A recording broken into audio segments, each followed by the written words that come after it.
L'aventure L'amour est dans le Priceste poursuivie ce lundi 19 septembre 2022. L'épisode inédit a notamment mis en avant Nadège, une inséminatrice équin qui vient de Bretagne. Cette dernière avait droit à ses speed dating très attendus et s'y est avec beaucoup d'espoir qu'elle s'y est rendue. Car bien qu'épanouie dans sa vie de tous les jours, il lui manque tout de même un partenaire à ses côtés. Malheureusement très complexée, particulièrement autour de son physique, Nadège s'est longtemps cachée derrière son travail, sa passion.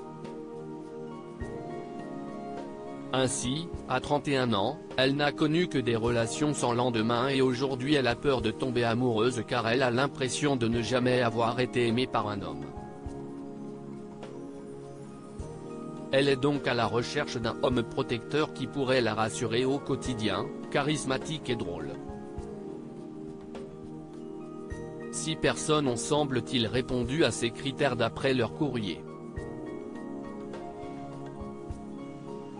L'un d'entre eux avait retenu son attention, à savoir Lionel, 34 ans.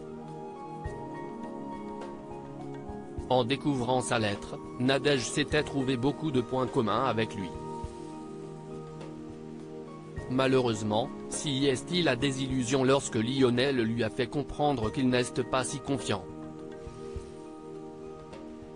Il est alors apparu à ses yeux comme le contraire de l'homme fort et protecteur qu'elle attend. Son favori n'est alors pas franchement à la hauteur. Elle a ensuite découvert Maxime qui ne faisait au départ pas forcément partie de ses coups de cœur. Mais il s'est montré très avenant, l'a couverte de compliments et a enchaîné les petites blagues, même les plus osées. Femme qui rit à moitié dans son lit, lui a-t-il par exemple lâché. Alors, on va prendre notre temps quand même, l'a calmé Nadège, tout de même amusée. Entre eux, le feeling est passé et Nadège a été curieuse de voir ce qu'il pourrait se passer en l'invitant chez elle. Après un enchaînement de rendez-vous où la passion n'était pas franchement présente, Nadège a conclu ses speed dating en faisant la connaissance de Corentin. Un jeune homme sensible mais qui coche néanmoins toutes les cases pour Nadège, dont celle d'être protecteur. Et pour cause, quoi de mieux qu'un gendarme pour se sentir en sécurité? La magie a très vite fait son petit effet et Karine Le Marchais a estimé être témoin d'un coup de cœur intense. Ça promet.